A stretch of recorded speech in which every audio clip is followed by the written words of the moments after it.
তো বন্ধুরা, যারা মোবাইল দিয়ে MS ওয়ার্ড ব্যবহার করেন, তারা নিজের ইচ্ছা মতো মার্জিন কিভাবে দিবেন তা এই ভিডিওতে বিস্তারিত দেখাবো।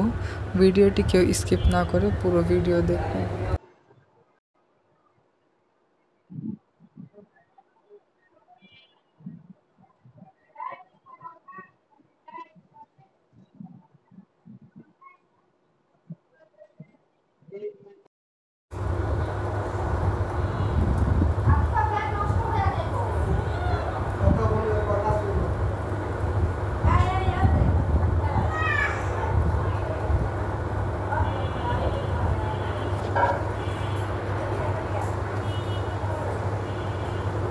এই জায়গা থেকে আপনারা আপনাদের যতটুকু প্রয়োজন আপনারা ততটুকু এখানে মাপ মতন দিয়ে মার্জিন নিতে পারবেন।